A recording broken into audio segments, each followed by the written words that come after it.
हाथ खड़ा करो जो पुलिस स्टेशन में काम करना चाहते हैं, युवा पुलिस स्टेशन में काम करना सीखना चाहते हैं। हाथ खड़ा करो। मैं युवा पुलिस बनाऊंगी, युवा स्टूडेंट कैडेट पुलिस बनाऊंगी। ये केरला में है, केरला के स्टेट में और कई स्टेट्स में स्टूडेंट पुलिस है, जिसको कहते हैं विद्यार्थी पुलिस। हाथ खड़ा करो जो बनना चाहेगा, जो युवा पुलिस। हम आपको पुलिस स्टेशन के साथ अटैच करेंगे ताकि आप देख सकें कि पुलिस स्टेशन काम कैसे करती है। हाथ खड़ा करो जो करना चाहेगा। यस, ये इससे क्या होगा, पुलिस वालों के साथ आप पीसीआर वैन्स में भी जाएंगे। पुलिस कंट्रोल रूम वैन्स में मैं कई युवाओं को भेजूंगी। कितने लोग पुलिस कंट्रोल रूम वैन में लड़कियां और लड़के जाना चाहेंगे? हाथ खड़ा करो, हाथ खड़ा करो। ये मौका आपको आने वाला है, ये मौका आने वाला है। बोलो, मौका आने वाला है। क्या है? क्या आने वाला? ये मौका आने वाला है।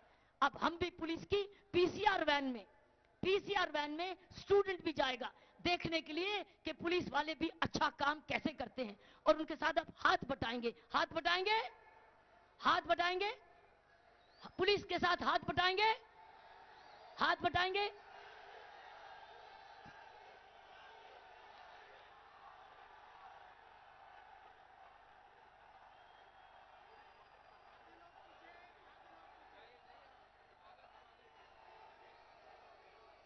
हमारे प्रधानमंत्री जी हमारे बीच में आ गए हैं। आज दुनिया इनको देख रही है, दुनिया देख रही है, हर हिंदुस्तानी इनको देख रहा है, बहुत अपेक्षा रख रहा है, बहुत अपेक्षा। दिल्ली, हिंदुस्तान को नंबर 1 कंट्री दुनिया में बनाने वाले हैं और दिल्ली को जोड़ने आए उस विकास के साथ।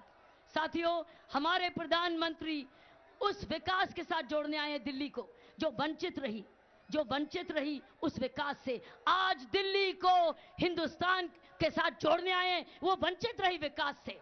हमको उस विकास के साथ जुड़ना है।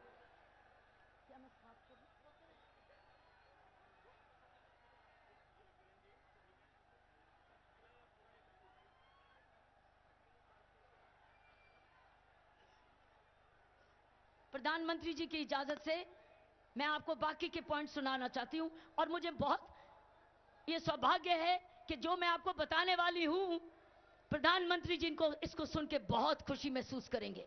अब मुझे बताओ मेरे बच्चों, मेरे बहनों और भाइयों, अब मैंने पुलिस की बात तो बता दी कि मैं आपको स्टूडेंट पुलिस बनाऊंगी और आप में से लड़कियों और लड़कों को पुलिस कंट्रोल रूम वैन्स में बैठाऊंगी ताकि आप भी गश्त करने निकलें और आप भी अपनी जिम्मेवारी समझें और आप अच्छे कल के नागरिक बने और अच्छे पुलिस ऑफिसर भी बने। बनोगे?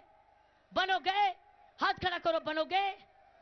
तीसरी चीज, गर्मियों की छुट्टियों में दिल्ली को हम लोग नॉर्थ ईस्ट के साथ जोड़ेंगे। हम भारत दर्शन करेंगे, हम युवा ट्रेन मांगेंगे अपने प्रधानमंत्री जी से। युवा ट्रेन दीजिए, हमारे बच्चे जाके कश्मीर जाएं, कन्याकुमारी जाएं, मिजोरम, असम जाएं। जाना चाहते हो?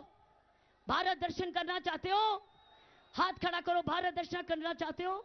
हम ये प्रधानमंत्री जी से प्रार्थना करेंगे कि हमें युवा ट्रेन्स दें ताकि हमारे नॉर्थ ईस्ट के बच्चे यहां आए और हमारे बच्चे। और ये विचार प्रधानमंत्री जी का ही है, ये मैंने इनके भाषणों में सुना है, इसी ने तो मुझे प्रेरणा दी है। ऐसे विचार सुन सुन के तो मैं आपके बीच में आई हूं, नहीं तो मैं तो और कोई काम करती थी। यही विचार तो सुन के मैं आई हूं आपके बीच में सदा। तो साथियों, धन्यवाद करें प्रधानमंत्री जी का, जो इतने सुंदर विचार हमें देते आए, एक मार्गदर्शन देते आए, इस देश को इतना ऊंचा उठाने के लिए आए। ये हमारा सबका भाग्य खुल रहा है। साथियों, एक और चीज बताऊं, हमारा स्कूल, हमारा कोई कॉलेज, हमारी कोई सरकारी बिल्डिंग अब दोपहर को बंद नहीं होगी। उसी क्षेत्र में, जो उस एरिया में जरूरत होगी, अगर पॉलिटेक्निक की जरूरत होगी तो पॉलिटेक्निक खुलेगा, अगर कोई मैनेजमेंट स्कूल चाहिए तो मैनेजमेंट स्कूल खुलेगा। जो भी कोर्स चाहिए उस बिल्डिंग से चलेगा। हम बिल्डिंग को खाली नहीं रखेंगे, हम डिस्पेंसरी को आधा दिन बंद नहीं करेंगे, हम सरकारी इमारतों का सही तरीके से इस्तेमाल करेंगे। अच्छा लगा? अच्छा लगा? इसी प्रकार, थोड़ा पानी पी लूं, गला सूख गया। मुझे ऐसे बोलना आता नहीं है, मैं सीख रही हूं। सुनो साथियों, और हमारे पास स्पोर्ट्स इंफ्रास्ट्रक्चर बहुत है।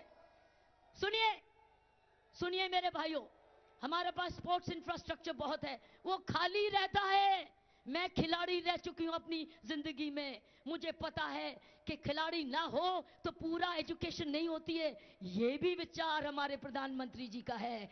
उन्होंने शुरू से कहा है सभी बच्चे खेलें, लड़की हो या लड़का। साथियों, मुझे यही कहना है, मैं तो इंप्लीमेंट करने आई हूं अपने प्रधानमंत्री जी के सपनों को और विजन को। इनको इंप्लीमेंटर चाहिए, इनके सपनों को सड़क पे उतारना है, हमने लागू करना है। मैं तो इंप्लीमेंट करने आई हूं। जितने भी स्टेडियम है उनका पूरा पूरा पूरा उपयोग होगा, पूरा उपयोग होगा बच्चों के लिए, स्कूलों के लिए, वो स्टेडियम्स जो हैं। और इसके साथ साथ हम लोग इस दिल्ली में स्पोर्ट्स की यूनिवर्सिटी बनाएंगे। स्पोर्ट्स की यूनिवर्सिटी इस वक्त बहुत सख्त जरूरत है। खिलाड़ी भी बनाएंगे और कोच भी बनाएंगे। कैसा लगा? कैसा लगा? सिर्फ 2 विचार और करूंगी और बैठ जाऊंगी, क्योंकि हम सब वेट कर रहे हैं प्रधानमंत्री जी का भाषण सुनने के लिए। गर्मियों की छुट्टियों में हम फालतू में समय बर्बाद नहीं करेंगे। जिसने माँ बाप के साथ छुट्टियों में जाना, जाओ। जो बच्चे दिल्ली में रहने वाले हैं उनको समाज सेवा के साथ जोड़ेंगे। समाज सेवा में, झुग्गी झोंपड़ियों में जहां अनपढ़ता है, जहां पढ़ाई नहीं है, झुग्गी झोंपड़ियों में हम आपको साथ में शामिल करेंगे। झुग्गी झोंपड़ियों में आप साक्षरता के अभियान चलाओगे? हाथ खड़ा करो, चलाओगे? जो भी बच्चा, जो भी स्टूडेंट साक्षरता के अभियान झुग्गियों में चलाएंगे, उनको नंबर एक्स्ट्रा दिए जाएंगे। ऐसा प्रावधान करेंगे। जो साक्षरता के अभियान के साथ हमको दिल्ली को साक्षर करना है, स्वच्छ करना है, स्वस्थ करना है, हमें उनको सक्षम करना है, सबको साथ लेके चलना है। जब तक हम इन एरियाज में नहीं जाएंगे, साक्षरता नहीं लाएंगे, स्वच्छता नहीं लाएंगे, सक्षमता नहीं लाएंगे, साथियों, हमारी दिल्ली अधूरी पड़ी रहेगी। कुछ आगे चलते जाएंगे और कुछ पीछे ही रह जाएंगे। और फाइनली एक चीज कहूंगी,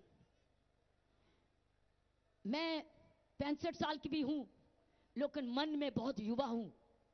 मैं 65 साल की हूं, लेकिन मेरा मन युवा है। युवाओं के साथ मैं जुड़ी हुई हूं। मुझे युवा बहुत अच्छे लगते हैं। मुझे पता है मेरा युवा भारत का भाग्य है, भारत का भाग्य। आपके साथ जैसे मैं बात कर रही हूं, ऐसे बात करती रहूंगी। हमारी सारी सरकार, सारे मंत्री लोग आपसे जुड़े रहेंगे।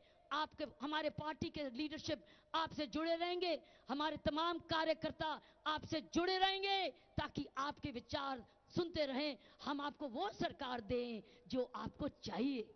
ये सरकार आपकी है, ये सरकार सबकी है, ये सबकी सरकार है, जो हमारे प्रधानमंत्री जी के सपने साकार करने वाली है। दिल्ली को वर्ल्ड क्लास सिटी बनाने वाली है। और वर्ल्ड क्लास सिटी साक्षर दिल्ली होगी, स्वच्छ दिल्ली होगी। साक्षर दिल्ली, स्वच्छ दिल्ली, सक्षम दिल्ली, जिसमें स्किल्स डेवलपमेंट हो, कामकाज हो, बैंक से लोन मिले और काम शुरू हो जाए। अच्छा लगा? विश्वास करते हो पूरा होगा? वो तभी होगा जब जाके अपने उस दिन, वोटिंग वाले दिन, आप जाके बटन दबाओगे। और बटन दबाओगे किसका? कमल पर। फिर आपके पास पूर्ण सरकार आएगी, जो 5 साल आपके लिए काम करेगी, सेवा करेगी और दिल्ली को एक साक्षर सबकी दिल्ली बनाएगी। इस वक्त सबकी दिल्ली नहीं है, अभी हमको सबकी दिल्ली बनाना है। आपका बहुत बहुत धन्यवाद। जय हिंद। भारतीय जनता पार्टी आपके और माननीय प्रधानमंत्री जी के बीच में ज्यादा समय नहीं है। माननीय प्रधानमंत्री जी पश्चिमी दिल्ली लोकसभा में उनका पदार्पण हुआ है। मैं भारतीय जनता पार्टी दिल्ली प्रदेश के अध्यक्ष माननीय सतीश उपाध्याय जी से अनुरोध करता हूं कि पुष्प कुछ देके पश्चिमी दिल्ली की जुझारू जनता की ओर से माननीय प्रधानमंत्री जी का जोरदार स्वागत करें। और 1 मिनट तक तालियां बजाकर आप अपनी ध्वनि से माननीय प्रधानमंत्री जी को पश्चिमी दिल्ली की सभी सीटों पर विजय का आश्वासन दीजिए। श्री नरेंद्र मोदी, भारतीय जनता पार्टी। मैं अनुरोध करूंगा पश्चिमी दिल्ली के युवा सांसद भाई प्रवेश वर्मा जी से कि वे माननीय प्रधानमंत्री जी को पगड़ी बांधकर उनका स्वागत करें। दिल्ली देहात की ओर से एक पगड़ी के स्वरूप में उनका स्वागत करें।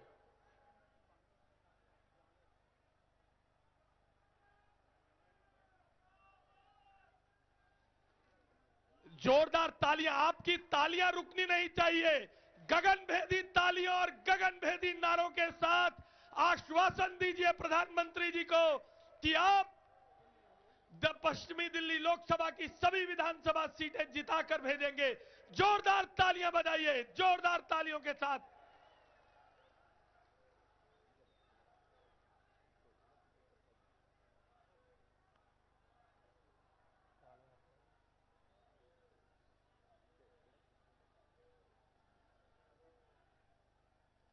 भारतीय जनता पार्टी, श्री नरेंद्र मोदी, श्री नरेंद्र मोदी।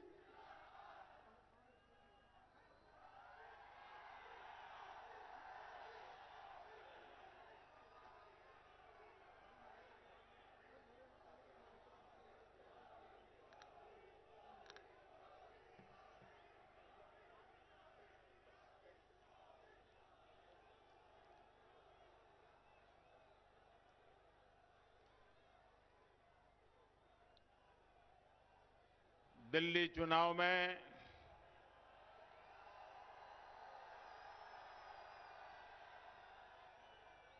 भारतीय जनता पार्टी का नेतृत्व कर रही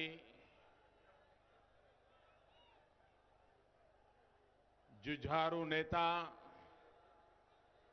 किरण बेदी जी, दिल्ली प्रदेश भारतीय जनता पार्टी के अध्यक्ष श्रीमान सतीश उपाध्याय जी, यहां के सांसद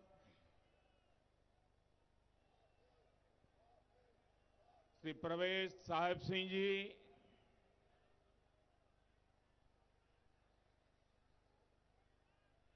मंच पर विराजमान सभी वरिष्ठ महानुभाव और इस चुनाव में भारतीय जनता पार्टी एवं अकाली दल के उम्मीदवार नजफगढ़ से श्री अजीत जी, उत्तम नगर से श्री पवन शर्मा जी, विकासपुरी से श्री संजय सिंह जी, तिलक नगर से राजीव बब्बर जी, मादीपुर से राजकुमार जी, जनकपुरी से जगदीश मुखी जी, राजौरी गार्डन से अकाली दल के हमारे साथी मनजिंदर सिंह सिरसा, हरिनगर से श्री अवतार सिंह, द्वारिका से प्रद्युम्न राजपूत जी, मटियाला से राजेश जी, पालम से धर्मदेव जी, ब्रिजवासन से सतप्रकाश जी और विशाल संख्या में आए हुए मेरे प्यारे भाइयों और बहनों,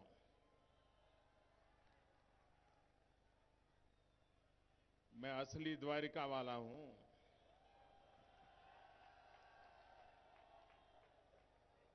क्योंकि अब मैं दिल्ली वासी हो गया हूं, आपका हो गया हूं। आपको याद होगा पिछले चुनाव में मैं यहां आया था और उस समय मैंने आपकी पानी की समस्या का जिक्र किया था, याद है? सामान्य तौर पर राजनीति में एक ऐसी आदत बनी हुई है कि लोगों को वादे करना और बाद में वादे भुला देना। लेकिन मैं सामने से याद करता हूं आपको।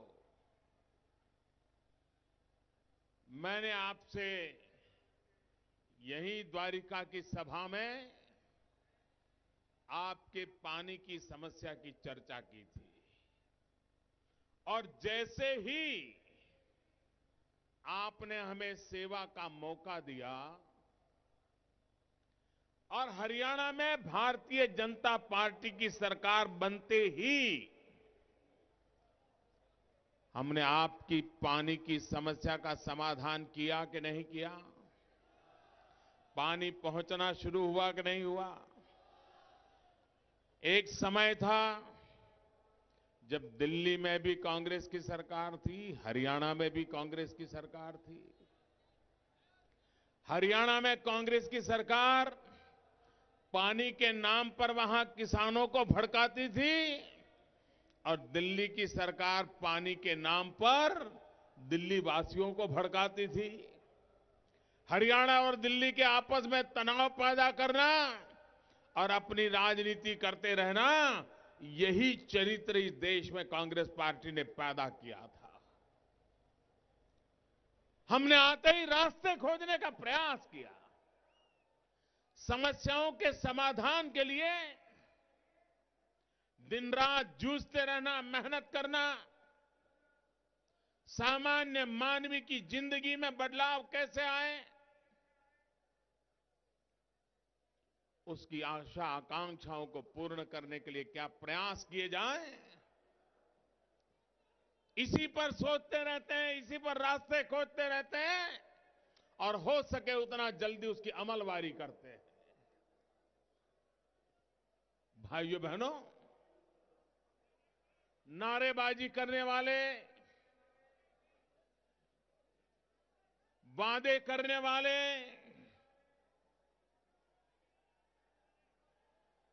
यहां तो दो दल ऐसे चुनाव लड़ रहे हैं हमारे खिलाफ जिनके बीच में सरकार बनाने के लिए पर्दे के पीछे सौदे होते हैं। जनता को धोखा देकर के पर्दे के पीछे दोस्ती कर करके सरकार बनाई जाती है और अब जब चुनाव आया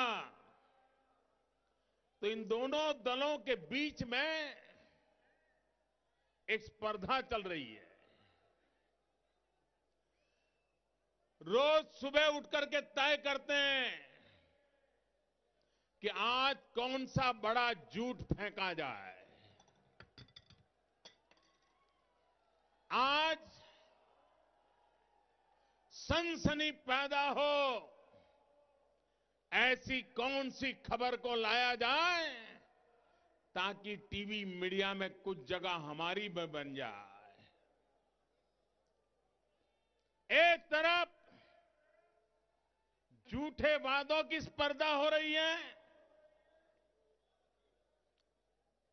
झूठ बोलने की स्पर्धा हो रही है, झूठे आरोप लगाने की स्पर्धा हो रही है।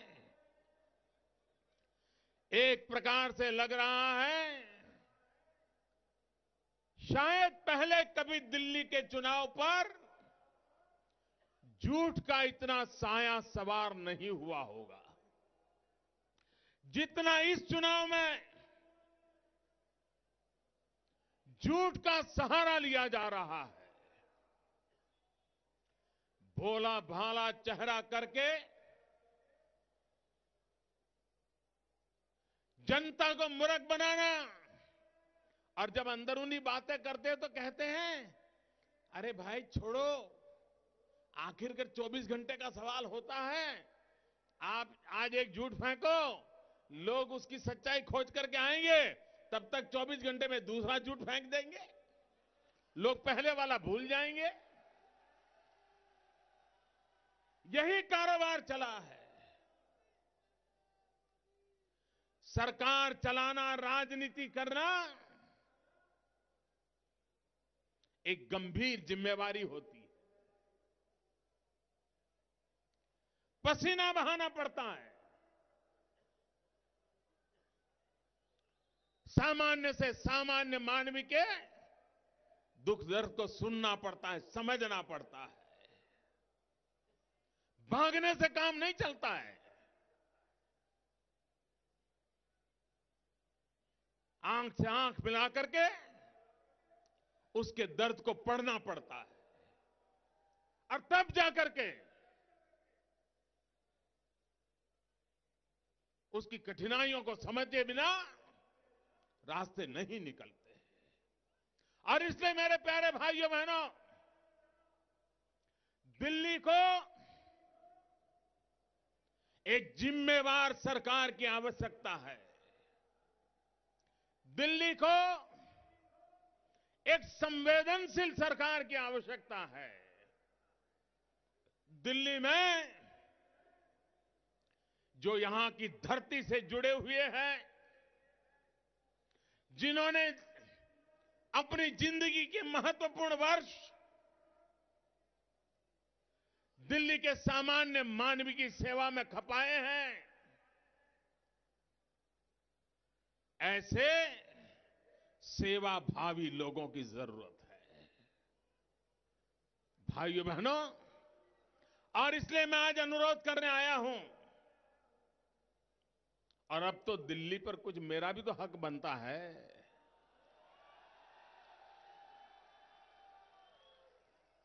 मुझे हक कुछ पाने के लिए नहीं चाहिए। आपने मुझे इतना दिया है, इतना दिया है, मेरे लिए मैं आपसे और कुछ नहीं मांगूंगा। लेकिन अगर मैं चाहता हूं, आपने मुझे जो दिया है, दिल्ली मुझे 7 लोकसभा की सीटें दें और पूर्ण बहुमत की दिल्ली में सरकार बनाने के लिए अवसर दे, इससे बड़ी कोई बात नहीं होती है भाइयों। आपने मुझे वो दिया है, अब मुझे ब्याज समेत उसे लौटाना है। विकास करके लौटाना है। यहां की समस्याओं का समाधान करके लौटाना है। और इसलिए मेरे भाइयों बहनों, मुझे आप सेवा करने का मौका दीजिए। आपकी समस्याओं का समाधान करने के लिए एक टेबल पर बैठ करके बातचीत कर सकूं, ऐसी मुझे दिल्ली में सरकार दीजिए।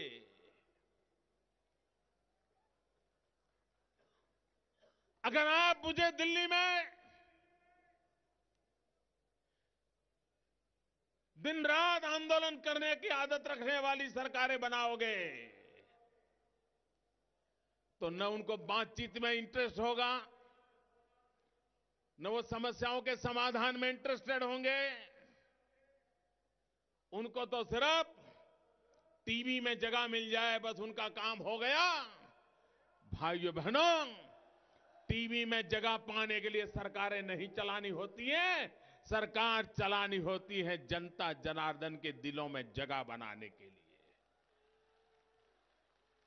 उनके दुख दर्द को मिटाने के लिए, उनको कठिनाइयों से मुक्ति दिलाने के लिए। और इसलिए मेरे भाइयों बहनों, मैं आज आपके पास आशीर्वाद मांगने के लिए आया हूं। मुझे बताइए, पेट्रोल के दाम कम हुए कि नहीं हुए?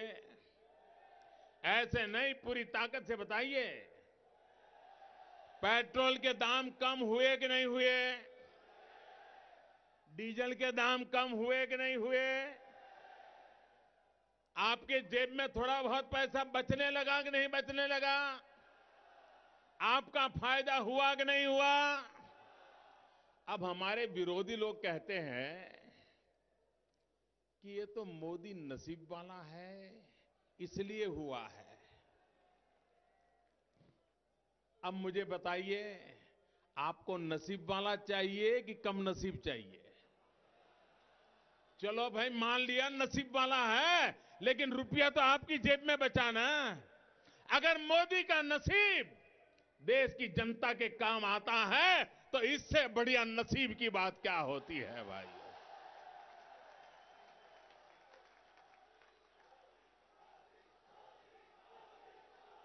ये देश का दुर्भाग्य रहा।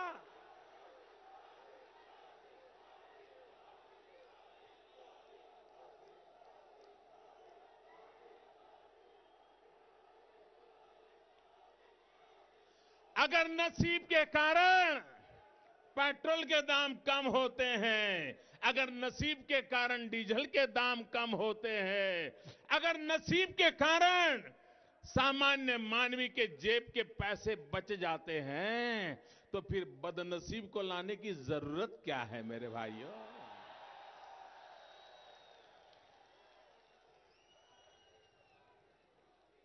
अच्छा, हमारे कांग्रेस के मित्रों को और हमारे विरोधियों को इस बात का भी दर्द हो रहा है कि मोदी नसीब वाला है। अरे नसीब वाला मोदी नहीं है, 125 करोड़ देशवासियों के हाथ जिसके सर पर हो, उससे बड़ा नसीब नहीं होता है भाइयों। उससे बढ़कर के कोई नसीब नहीं होता है। जहां 125 करोड़ देशवासियों के आशीर्वाद जिसके सर पर रहे, उससे बड़ा देश का कोई नसीब नहीं होता है भाइयों। और इसलिए हर सफलता में झूठ के सहारे नई नई बातें बताते रहना और देश को गुमराह करने का प्रयास होना, भाइयों बहनों, हमारे देश में जो सामर्थ्य है, क्या ये सामर्थ्य मोदी प्रधानमंत्री बनने के बाद आया क्या? पहले सामर्थ्य था कि नहीं था भाई? देश के 125 करोड़ में ताकत थी कि नहीं थी? देश के नौजवान में ताकत थी कि नहीं थी? देश के किसानों में ताकत थी कि नहीं थी? देश की माताओं बहनों में ताकत थी कि नहीं थी? यह देश शक्तिशाली था, लेकिन देश को ऐसी सरकारें मिले, ऐसे नेता मिले, हर गली मोहल्ले में ऐसे लोग मिले जिसके कारण देश की पहचान नहीं बन पाई, देश की ताकत का दुनिया को एहसास नहीं हो पाया। आज भाइयों बहनों, मैं 125 करोड़ देशवासियों की ताकत के सहारे खड़ा हूं और इसलिए दुनिया के किसी भी मेहरबान से बात करता हूं, आंख में आंख मिला के बात करता हूं। दुनिया की कितनी बड़ी ताकत क्यों ना हो भाइयों, मैं बराबरी का व्यवहार करता हूं। और मुझे, जब मैं लोकसभा का चुनाव लड़ रहा था, तो मेरा मखौल उड़ाया जाता था, मजाक उड़ाई जाती थी। ये मोदी को गुजरात के बाहर कौन जानता है, कौन पहचानता है?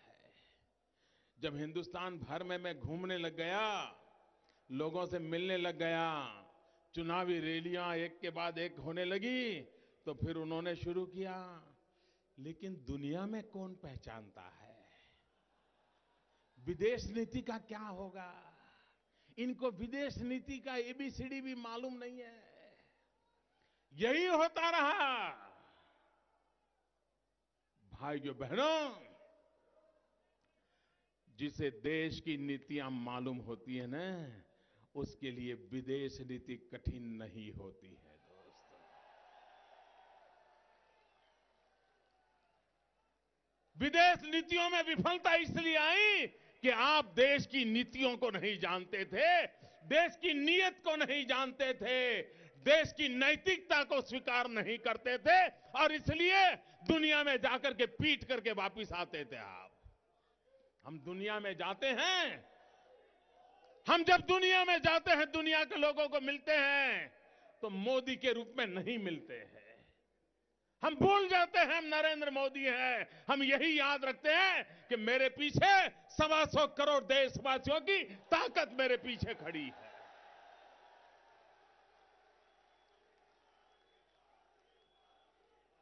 यही ताकत होती है।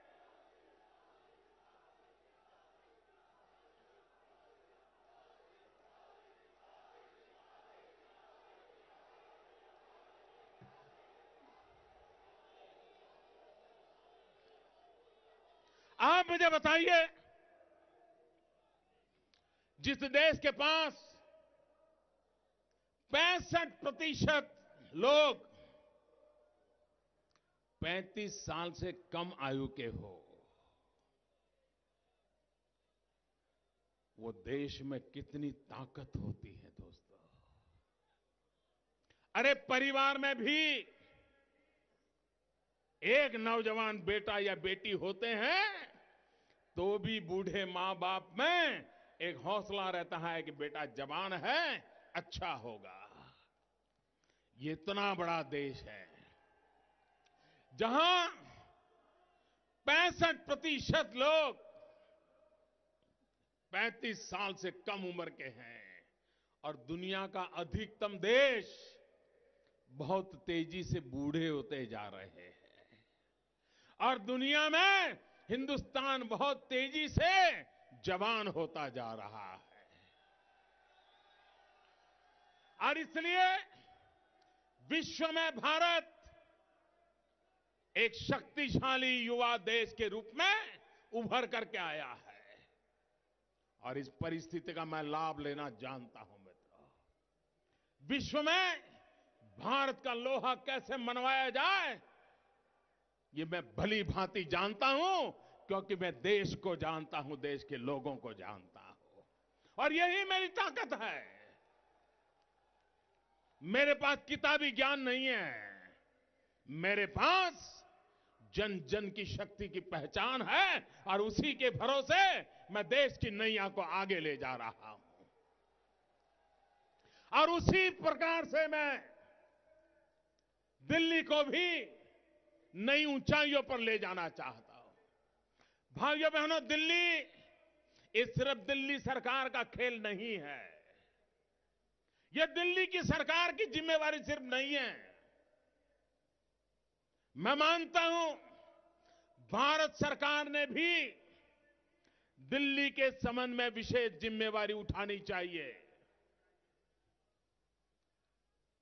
दिल्ली एक प्रकार से लघु भारत है, लघु भारत। हिंदुस्तान का कोई कोना ऐसा नहीं होगा जिसके लोग दिल्ली में न रहते हो। यहां हर भाषा भाषी लोग मिलेंगे, हर कोने के लोग मिलेंगे और दिल्ली देश की राजधानी है। उसकी आन बान शान, ये हिंदुस्तान की आन बान शान का प्रतीक है। और इसलिए मेरे भाइयों बहनों, हमें दिल्ली आन बान शानदार बनाना है। भाइयों बहनों,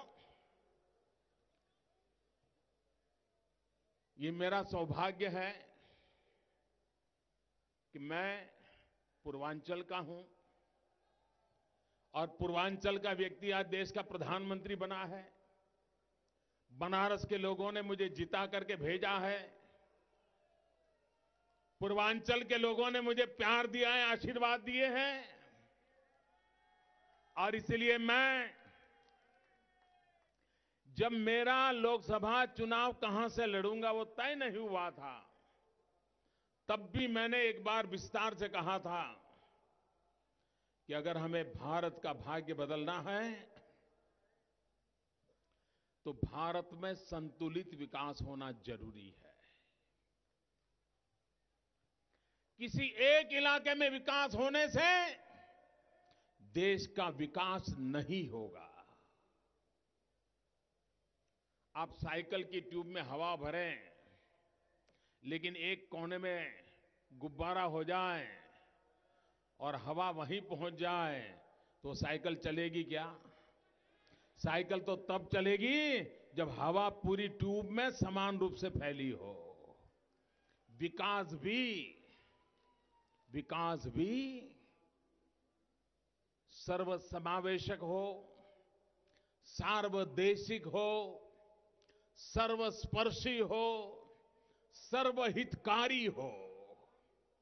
अगर अकेला हिंदुस्तान का पश्चिमी छोर आगे बढ़ जाएगा और हिंदुस्तान का पूर्वांचल पीछे रह जाएगा तो ये देश प्रगति नहीं कर सकता है।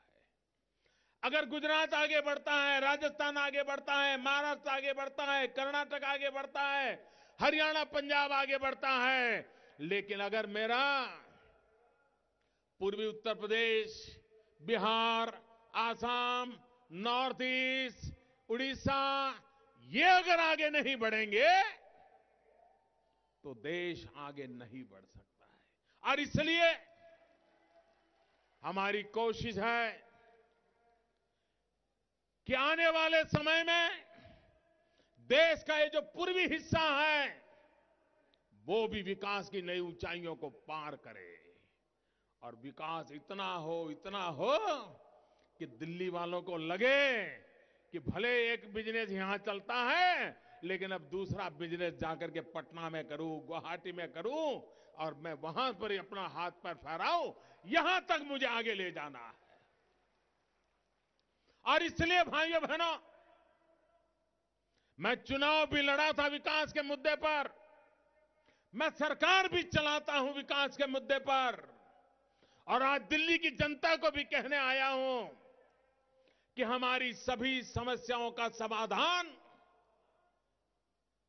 उसकी एक ही जड़ी बूटी है। हमारे हर दुख की दवाई एक ही जड़ी बूटी है। हमारे सपनों को साकार करने का मार्ग एक ही जड़ी बूटी है और उस जड़ी बूटी का नाम है विकास। उस जड़ी बूटी का नाम है विकास। अगर विकास होगा तो रोजगार मिलेंगे, विकास होगा तो जीवन में बदलाव आएगा, विकास होगा तो बच्चों को अच्छी शिक्षा मिलेगी, सुख सुविधा का प्रबंध होगा, बूढ़े मां बाप को दवाई मिलेगी। और इसलिए भाइयों बहनों, हमने विकास के रास्ते पर जाना तय किया है। कोई मुझे बताएं, गरीबी हटाने के नारे हम लोग जब से पैदा हुए सुनते आए हैं, लेकिन क्यों नहीं हटी गरीबी? इसलिए इन राजनेताओं को गरीब रखने में ही उनकी राजनीति की सलामती थी। इन लोगों ने अपनी राजनीति की सलामती की चिंता की है, आपके सपनों की, जीवन की सलामती की चिंता नहीं की है। और इसलिए मैं भाइयों बहनों कहता हूं, कैसे बदलाव आता है। आप देखिए, एक छोटी योजना, प्रधानमंत्री जन धन योजना। जब बैंकों का राष्ट्रीयकरण हुआ था, गरीबी हटाने के नारे लगाए गए थे और हिंदुस्तान की जनता को कहा गया था कि अब बैंक ये धन्ना सेठों के पास है, ये बैंक पर अमीरों का कब्जा है, ये उनसे ले लिया जाएगा और ये बैंक, उसका खजाना गरीबों को दे दिया जाएगा। ऐसे नारे लगाए गए थे। बैंकों का राष्ट्रीयकरण कर दिया गया। 40 साल हो गए, 40 साल। मैं पूछना चाहता हूं मेरे भाइयों बहनों, क्या आपने कभी किसी गरीब को बैंक में देखा था? मैं आपसे पूछ रहा हूं, आपने 40 साल में कभी गरीब को बैंक में देखा था? क्या कोई गरीब बैंक में खाता खोलने के लिए जाइए हिम्मत तक कर सकता था? अरे बैंक के दरवाजे के बाहर खड़ा रहता था तो भी सिपाही उसको भगा देता था। वो दिन आपने देखे थे कि नहीं देखे थे? अगर देश की अर्थधारा की मुख्य धारा में आपका गरीब को एंट्री नहीं है तो गरीबी के खिलाफ लड़ाई कैसे लड़ोगे भाइयों? गरीबियों के खिलाफ लड़ाई कैसे लड़ोगे?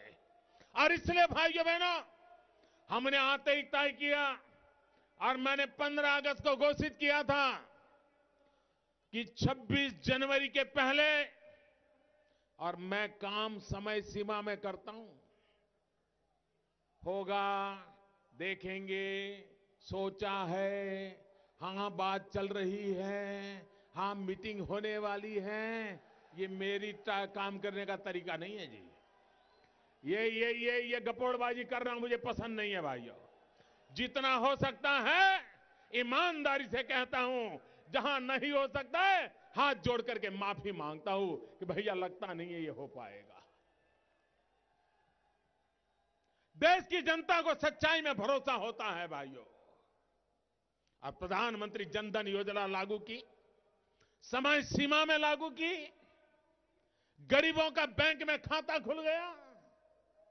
खाता खुल गया इतना ही नहीं, गरीबों को रुपये का कार्ड दिया गया। गरीब को 1 लाख रुपये का अकस्मात बीमा दिया गया। 1 लाख रुपये का, एक भी पैसा लिए बिना दिया गया। आजाद हिंदुस्तान में पहली बार हुआ है और नई सरकार के इतने कम समय में हुआ है भाइयों। बीमार है, 30,000 रुपए तक की बीमारी की जिम्मेवारी सरकार ने उठाने का फैसला कर लिया भाइयों। और गरीब देखिए, हमारे देश के गरीब की अमीरी देखिए साहब। सरकार ने तो कहा था गरीबों को कि आप 0 बैलेंस से अकाउंट खोल सकते हैं, एक भी नया पैसा नहीं होगा तो भी बैंक आपका खाता खोल देगी। उसके बावजूद भी मेरे देश के गरीबों की अमीरी देखिए। उनको लगा ठीक है मोदी जी तो अपने जैसे ही हैं, फकीर आदमी हैं, तो उन्होंने तो कह दिया मुफ्त में खाता खुल जाएगा, लेकिन ऐसा नहीं करेंगे, कुछ तो रखेंगे। भाइयों बहनों, मैं आज गर्व के साथ कहता हूं, ये जो बैंक के खाते खुले न गरीबों के, इन गरीबों ने, किसी ने 10 रुपया, किसी ने 100 रुपया, किसी ने 200 रुपया बैंक में जमा करवाया। बिना पैसे खाते नहीं खुलवाए और करीब करीब 10,000 करोड़ रुपया जमा किया। 10,000 करोड़ रुपया जमा किया। ये है मेरे देश के गरीबों की अमीरी भाइयों। और जिस देश के गरीबों के पास इतनी अमीरी हो तो उन गरीबों के लिए जिंदगी खपा देने का भी एक आनंद और होता है भाई। उनके लिए जीने का एक अलग आनंद होता है, उनके लिए काम करने का अलग आनंद होता है। और तभी तो भाइयों हमने निर्णय किया। मैं जब से दिल्ली के विषय में सुनता, एक बार बार बार सुनता, हर चुनाव में सुनता था, हर राजनेता के मुंह से सुनता था, unauthorised colony, unauthorised colony, unauthorised colony और अनऑथोराइज्ड वादे। एक तरफ अनऑथोराइज्ड कॉलोनी, दूसरी तरफ अनऑथोराइज्ड वादे, यही चलता था। भाइयों बहनों, हमने हिम्मत के साथ फैसला कर लिया, उनको ऑथोराइज करने का। किया कि नहीं किया? काम पूरा किया कि नहीं किया? लेकिन मैं वहां रुकने वाला नहीं हूं, आपको अपने नसीब पे छोड़ने वाला नहीं हूं। आपका नसीब मेरे नसीब से भी जुड़ा हुआ है और इसलिए अब मेरा जिम्मा बनता है कि इनको ऑथोराइज तो कर दिया, अब पुलिस वाला जाकर के डंडा नहीं चलाएगा, म्युनिसिपैलिटी वाला जाकर के आंख नहीं दिखाएगा, लेकिन सुविधा का क्या? और इसलिए हमारी प्राथमिकता होगी इन अनऑथोराइज्ड कॉलोनी में भी सुविधाएं मिले, व्यवस्थाएं मिले, उनके जीवन में बदलाव आए, उस दिशा में हम काम कर रहे हैं भाई। मैं जानता हूं इस इलाके में ट्रैफिक की समस्या इतनी भयंकर होती है कि आप समय पर कहीं पहुंच ही नहीं सकते। होती है कि नहीं होती है? अब ये समस्याएं तो आराम से हमारी किरण जी की इसमें मास्टरी है, वो आराम से समाधान करा देगी आपका। भाइयों बहनों, समस्या का समाधान करना चाहिए, उस दिशा में हम काम कर रहे हैं। दिल्ली में आने वाला व्यक्ति मोबाइल फोन तो खरीद सकता है, कभी घर में छोटा सा टीवी भी ला लेता है, लेकिन अव्यवस्था के कारण, महंगाई के कारण, कानूनी मुसीबतों के कारण कभी वो अपना घर का घर नहीं बना पाता है। हर इंसान का एक सपना होता है बच्चों को अच्छी शिक्षा देना, दूसरा सपना होता है अपना घर हो, खुद का घर हो। हर किसी की इच्छा होती है। क्या भाइयों बहनों, आजादी के इतने साल के बाद मेरे देशवासियों को अपना खुद का छत होना चाहिए कि नहीं होना चाहिए? मुझे ताकत से बताओ भाइयों, होना चाहिए कि नहीं होना चाहिए? जहां झोपड़ी वहां मकान होना चाहिए कि नहीं होना चाहिए? गरीब को भी सम्मान से जीने का हक होना चाहिए कि नहीं होना चाहिए? हमने ठान ली है, जहां झुग्गी है, झोपड़ी है, गरीब हैं, उनको अपना पक्का मकान देना है मुझे। और मकान भी वो जिसमें पानी हो, मकान वो जिसमें बिजली हो, मकान वो जिसमें शौचालय हो, मकान वो जहां नजदीक में उसकी रोजी रोटी चलती रहती हो। ऐसा नहीं कि यहां से झोपड़ी हटाई और उसको यमुना पार कहीं फेंक दो, नहीं। जहां झोपड़ी होगी, जहां झोपड़ी होगी वहीं पर ऊंची इमारतें बना करके उसको पक्का मकान देने का मैंने निर्णय किया है। 2022 में जब भारत की आजादी के 75 साल होंगे,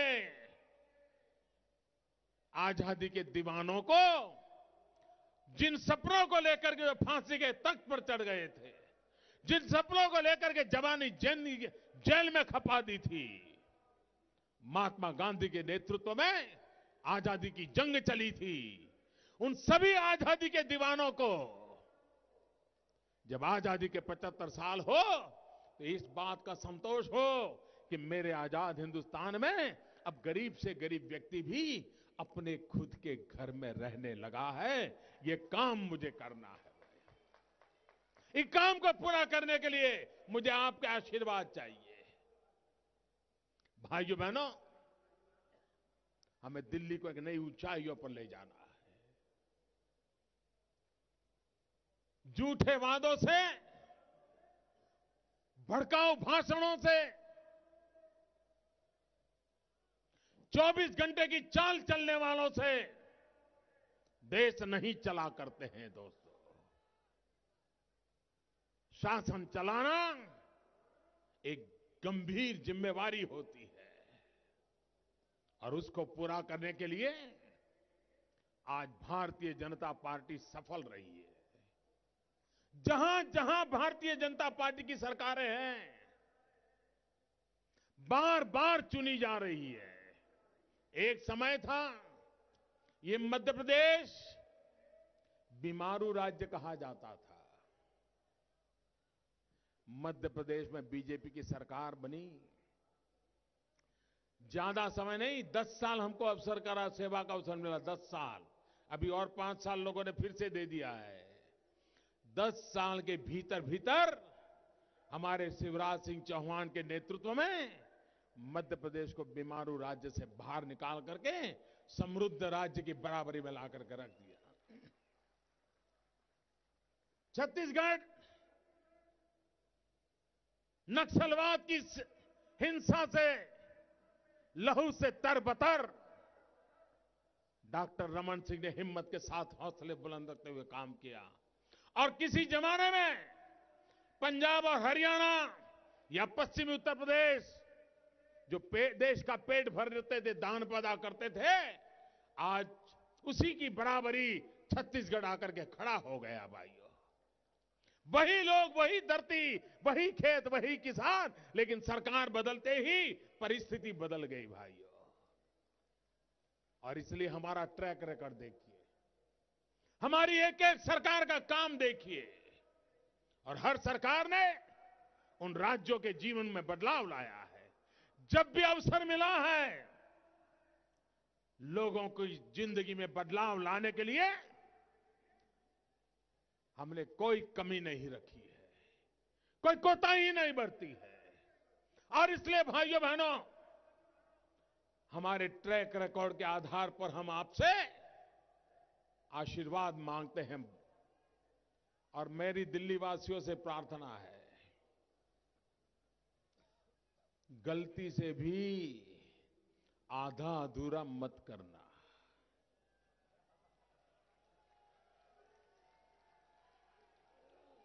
हमारा एक साल बिगड़ गया, दिल्ली जैसे शहर का एक साल बिगड़ना मतलब 25 साल हम पीछे चले जाते हैं। एक एक मिनट की कीमत होती है दिल्ली के विकास के लिए, एक एक मिनट की। ये देश की राजधानी है, यहां की छोटी सी हलचल भी देश के जीवन पर परिणाम पैदा करती है। और इसलिए मेरे भाइयों बहनों, दिल्ली को आगे बढ़ाना है तो पूर्ण बहुमत वाली सरकार बनाना आवश्यक है।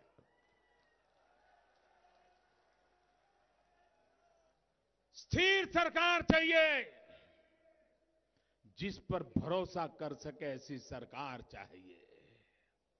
मुझे बताइए, दिल्ली में अगर आपने बीजेपी की सरकार बनाई और बीजेपी की सरकार बनाने के बाद यहां जो सरकार में बैठे रहेंगे, उनको मोदी का डर रहेगा कि नहीं रहेगा? भारत सरकार का डर रहेगा कि नहीं रहेगा? गलत करने से 50 बार सोचेंगे कि नहीं सोचेंगे? ढीला ढाला काम करने से भी 50 बार सोचेंगे कि नहीं सोचेंगे? लेकिन जिनके ऊपर कोई है ही नहीं, उनको कोई परवाह है क्या? उनको कोई पूछने वाला नहीं। ऐसे लोग बैठेंगे तो क्या होगा आपको भाई? सिवाय बर्बादी कुछ नहीं मिलेगा भाइयों, सिवाय बर्बादी कुछ नहीं मिलेगा। और इसलिए मैं आज आग्रह करने आया हूं, ये जनता जनार्दन हमारा हाईकमांड है, यही हमारा हाईकमांड है। हम उसी की इच्छा के अनुसार आगे बढ़ना चाहते हैं। हम दिल्ली को पूर्ण बहुमत के साथ एक प्रगतिशील, भरोसे वाली किरण बेदी के नेतृत्व में एक सरकार देना चाहते हैं। और मैं आपसे आग्रह करने आया हूं कि आप दिल्ली को भारतीय जनता पार्टी की पूर्ण बहुमत वाली सरकार दीजिए, भारी मतदान कीजिए और आपके सपनों को साकार कीजिए। और मुझे ब्याज समेत जो लौटाना है ना, वो लौटाने का मौका दीजिए। मुझे विकास करके लौटाना है, विकास करके लौटाना है। उसके लिए मुझे अवसर दीजिए। फिर एक बार आपको बहुत बहुत धन्यवाद। दोनों मुट्ठी बंद करके मेरे साथ भारत माता की जयकार बुलाइए। सभी उम्मीदवार यहां आ जाए भाई, सारे उम्मीदवार आ जाए, उम्मीदवार आ जाए आगे। किरण जी आप भी आ जाइए। भारत माता की आवाज दूर दूर पहुंचनी चाहिए। भारत माता की, भारत माता की, भारत माता की। बहुत बहुत धन्यवाद।